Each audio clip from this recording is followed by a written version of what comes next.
Salut à tous et bienvenue sur ma chaîne éducative. Dans cette vidéo, je vous propose un sujet d'examen et une expression écrite inspirée de Le dernier jour d'un condamné pour vous aider à mieux comprendre l'œuvre et à réussir vos devoirs. Restez avec moi jusqu'à la fin pour découvrir des conseils précieux et des exemples concrets. Niveau baccalauréat, examen de français texte. Examen de français texte, chapitre 42 du roman Le dernier jour d'un condamné. Le texte. Je l'ai prié de me laisser dormir, et je me suis jeté sur le lit. En effet, j'avais un flot de sang dans la tête qui m'a fait dormir. C'est mon dernier sommeil. De cette espèce, j'ai fait un rêve. J'ai rêvé que c'était la nuit. Il me semblait que j'étais dans mon cabinet avec 2 ou 3 de mes amis. Je ne sais plus lesquels. Ma femme était couchée dans la chambre à coucher, à côté, et dormait avec son enfant. Nous parlions à voix basse, mes amis et moi. Est-ce que nous disions nous effrayer? Tout à coup, il me sembla entendre un bruit quelque part dans les autres pièces de l'appartement, un bruit faible, étrange, indéterminé. Mes amis avaient entendu comme moi, nous écoutâmes. C'était comme une serrure qu'on ouvre sourdement, comme un verrou qu'on scie à petit bruit. Il y avait quelque chose qui nous glaçait. Nous avions peur. Nous pensâmes que peut-être c'était des voleurs qui s'étaient introduits chez moi. À cette heure si avancée de la nuit, nous résolûmes d'aller voir. Je me levai, je pris la bougie, mes amis me suivaient, un à un. Nous traversâmes la chambre à coucher à côté. Ma femme dormait avec son enfant, puis nous arrivâmes dans le salon.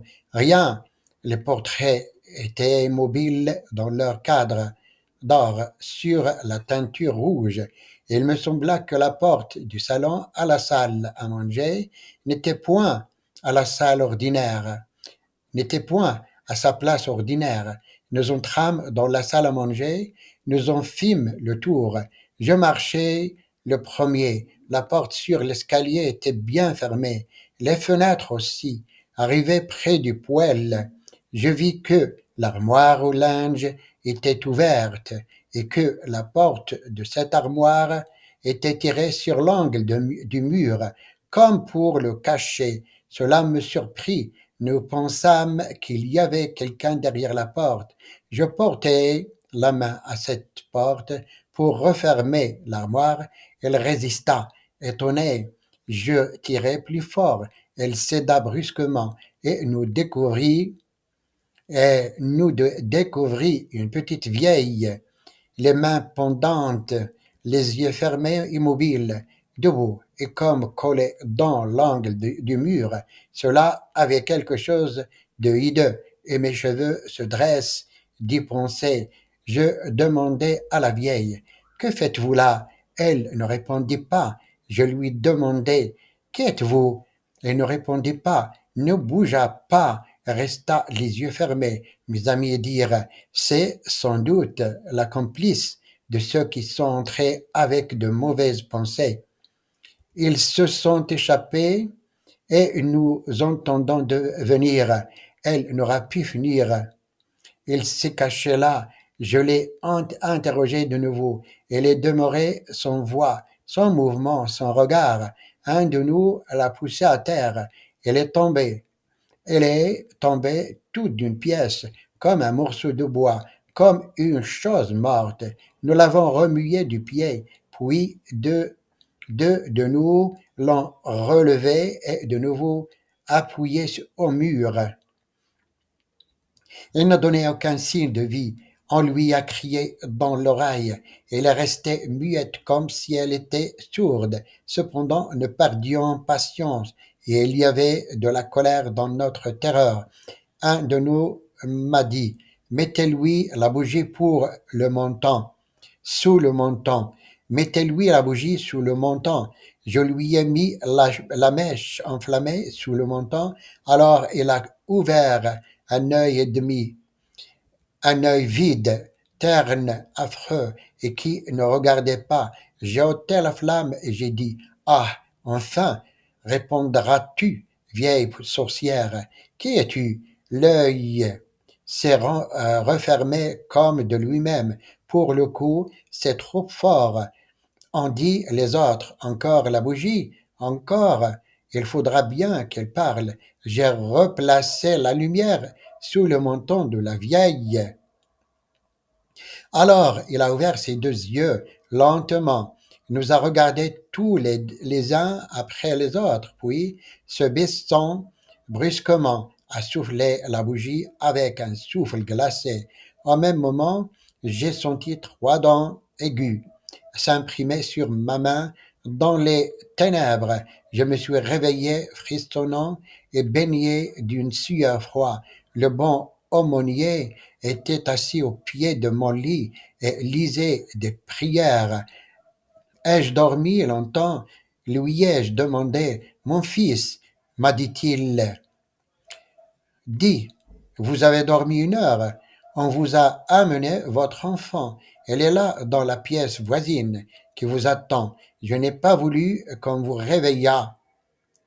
Ah, ai-je crié, ma fille, qu'on m'amène ma fille. Passons maintenant aux questions de compréhension. Question 1. Quels sont les sentiments dominants éprouvés par le narrateur au début de l'extrait? Justifiez votre réponse en vous appuyant sur le texte. Question 1. Quels sont les sentiments dominants éprouvés par le narrateur au début de l'extrait? Justifiez votre réponse en vous appuyant sur le texte. La réponse. Au début de l'extrait, les sentiments dominants éprouvés par le narrateur sont l'angoisse et l'agitation. Il reste également de manière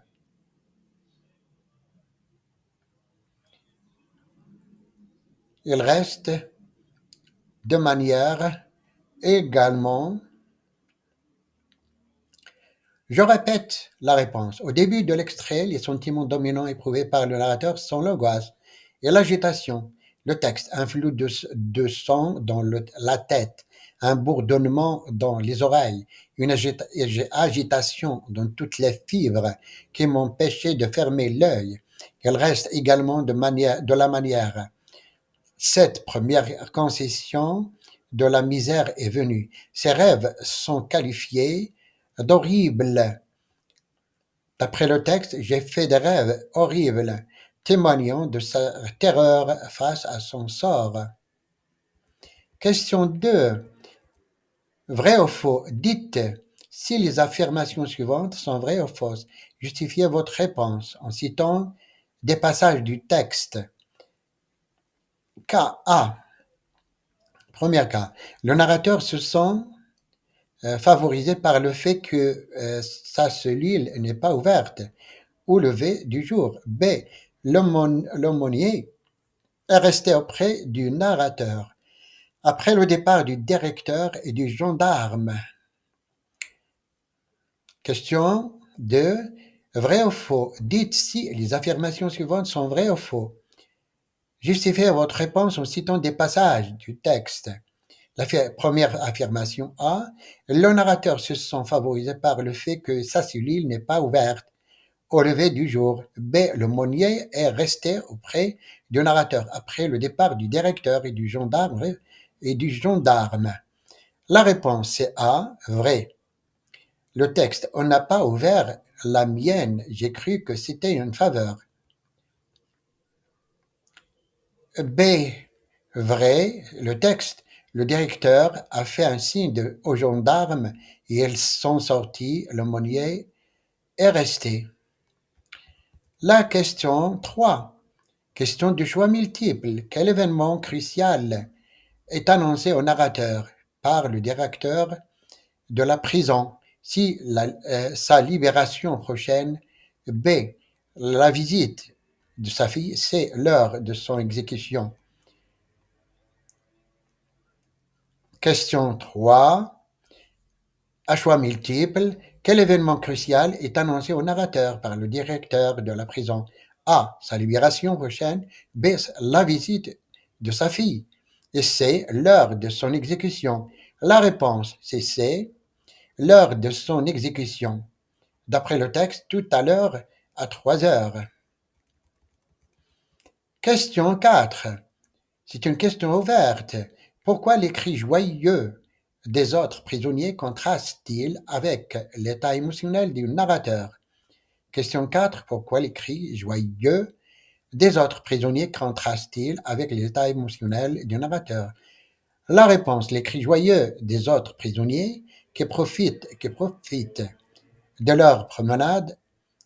D'après le texte, c'est la promenade du prisonnier contraste formellement avec l'état émotionnel du narrateur, car il lui est confronté à l'annonce imminente de sa mort. D'après le texte, tout à l'heure, à 3 heures, alors qu'ils vivent un moment de liberté et de légèreté. Il est plongé dans l'angoisse et la solitude face à son destin tragique. Question 5. Question à réponse courte. Quelle est la réaction du père de Marie lorsqu'il apprend le sort du narrateur? Question 5.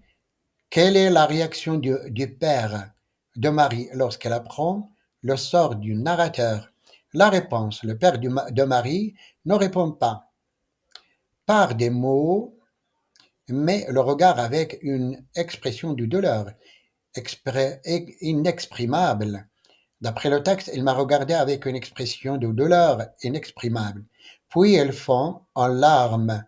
D'après le texte, il a fondu en larmes lorsqu'il comprend le sort du condamné. Question d'analyse et de langue. Première question, d'analyse. Relevez dans le premier paragraphe deux manifestations de l'état psychologique tourmenté du narrateur. Question 1. Relevez dans le premier paragraphe deux manifestations de l'état psychologique tourmenté du narrateur. La réponse. Dans le premier paragraphe, deux manifestations de l'état psychologique tourmenté du narrateur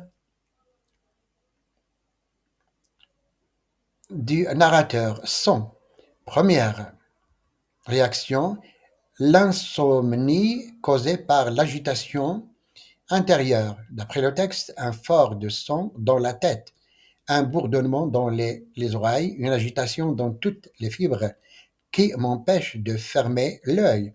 2. Les cauchemars qui le hantent durant son sommeil. D'après le texte, j'ai fait des rêves horribles. Deuxième question. Question de langue. Analysez la structure de la phrase. Je suis resté 1 heure ainsi, les yeux ouverts, regardant fixement la porte, écoutant tous les bruits du corridor. Identifier les propositions et leur nature. Question 2. Analyser la structure de la phrase. Je suis resté 1 heure ainsi, les yeux ouverts, regardant fixement la porte, écoutant tous les bruits du corridor. Identifier les propositions et leur nature. La réponse. La phrase se compose d'une proposition principale.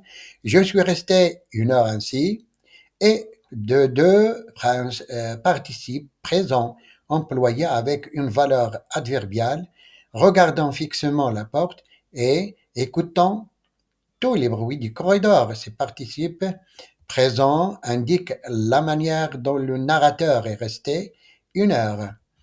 Question 3. D'analyse. Quelle figure de style reconnaissez-vous dans l'expression? Cette première concession de la misère est venue. Parlons du sommeil. Quel est son effet? Question 3. Quelle figure de style reconnaissez-vous dans l'expression? Cette première concession de la misère est venue. Parlons du sommeil. Quel est son effet? La réponse. La figure de style est une personnification. L'attribut de la concession, habituellement humaine, est donné à la misère.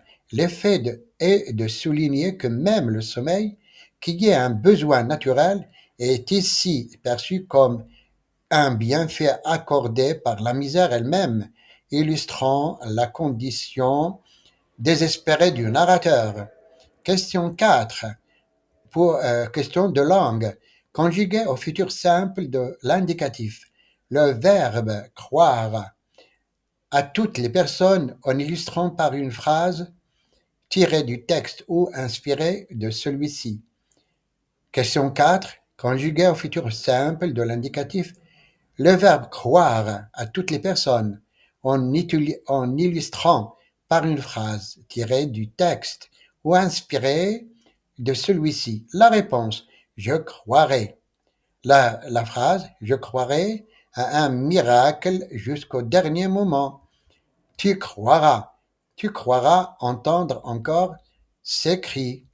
Il, elle, on croira. Elle croira à une faveur quand sa cellule ne s'ouvrira pas. Nous croirons. La phrase, nous croirons à un adieu définitif. Vous croirez revoir son visage. Ils croiront que tout est fini. Cinquième question d'analyse. Comment la répétition de cris dans le passage où le narrateur entend les autres prisonniers souligne-t-elle son état émotionnel? Question 5. Comment la répétition de cris dans le passage où le narrateur entend les autres prisonniers souligne-t-elle son état émotionnel? La réponse. La répétition de cris d'après le texte. Tout à coup, j'ai entendu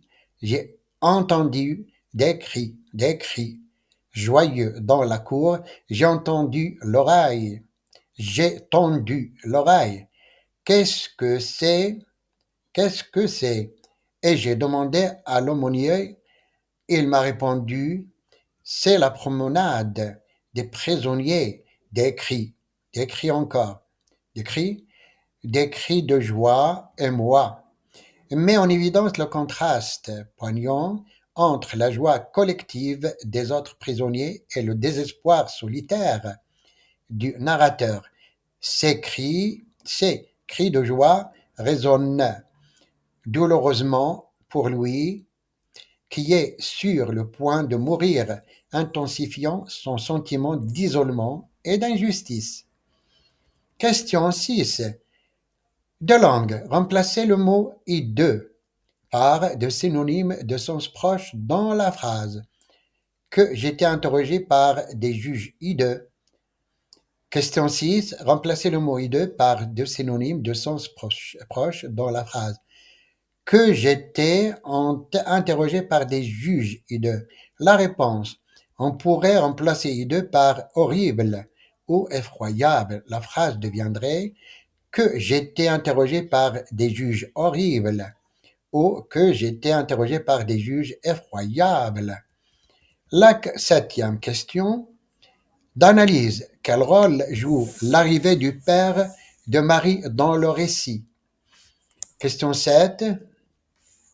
Quel rôle joue l'arrivée du père de Marie dans le récit? La réponse.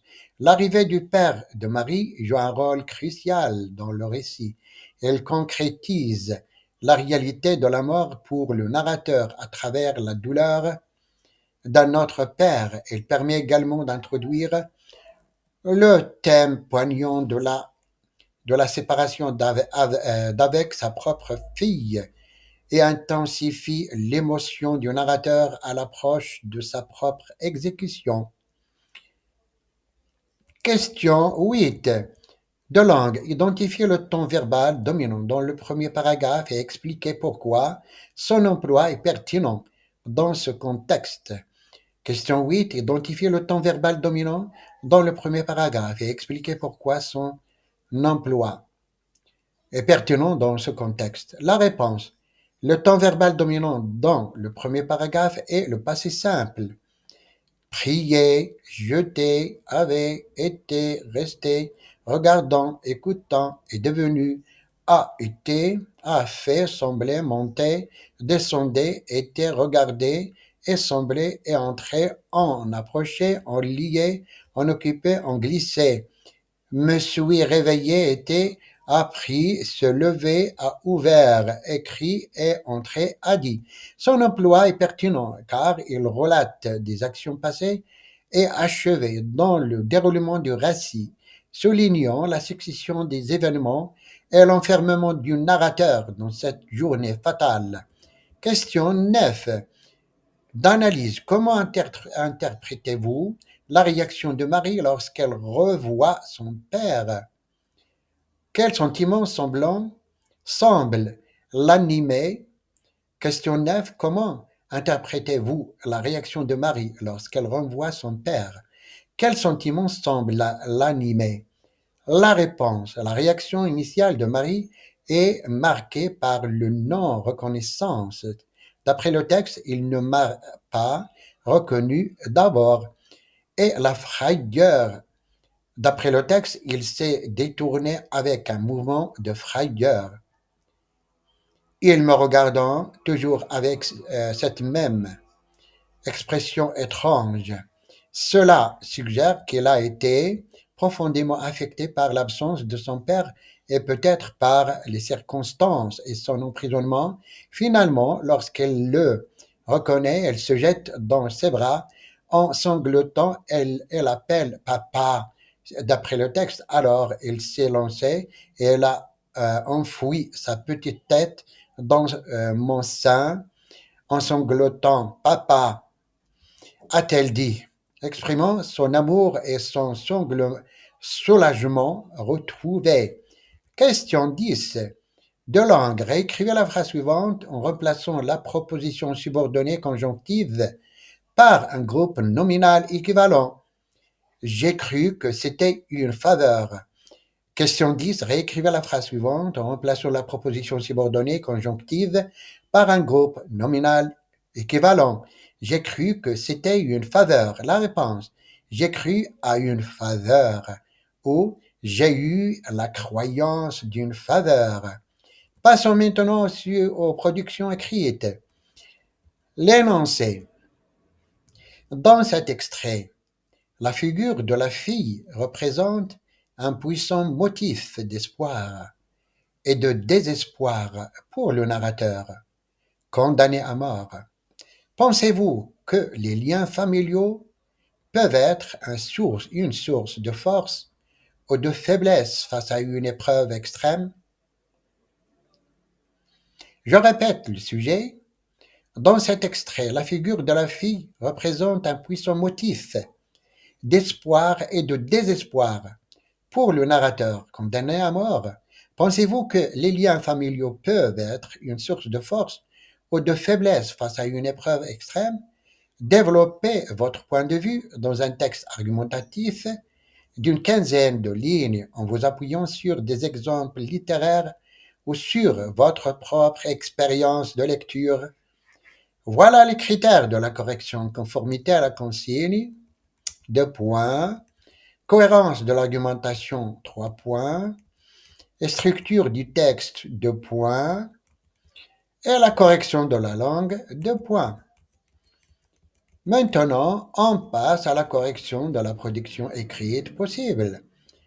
Dans un contexte d'épreuve extrême, la figure de la fille, dans l'extrait du dernier jour d'un condamné, illustre avec force la complexité des liens familiaux, oscillant entre l'espoir et le désespoir pour le narrateur. Ces liens peuvent-ils véritablement constituer une source de force ou, au contraire, exacerber la vulnérabilité face à une situation limite? D'une part, la famille représente un puissant moteur, une raison de se battre ou à défaut de se battre ou à défaut de laisser une trace, Le condamné à mort, en pensant à sa fille Marie, éprouve le besoin impérieux de raconter son histoire afin qu'il puisse comprendre son sort tragique. Cet amour filial lui donne une motivation d'écrire, une ultime tentative de transcender sa condition. De même, dans Antigone, le lien fraternel pousse l'héroïne à braver l'interdit royal, démontrant une force inébranlable puisée dans son devoir familial. D'autre part, ces mêmes liens peuvent devenir une source de profonde faiblesse. L'idée de quitter sa fille, sa mère et sa femme plonge le narrateur dans un désarroi immense. L'amour qu'il leur porte intensifie la douleur de la séparation imminente et la conscience de leur futur deuil. La perspective de laisser ses proches dans la souffrance peut ainsi paralyser et amplifier le désespoir face à l'épreuve. En définitive, il apparaît que les liens familiaux sont une force ambivalente face à une épreuve extrême. Ils peuvent certes engendrer un courage et une détermination remarquables, mais aussi amplifier la douleur et la vulnérabilité. Leur impact dépend de la nature des relations, de la personnalité de chacun et de la manière dont l'individu perçoit son rôle au sein de cette famille face à l'adversité. C'est fini. J'espère que vous avez désormais une meilleure compréhension de cette œuvre et des outils pour réussir vos devoirs et examens.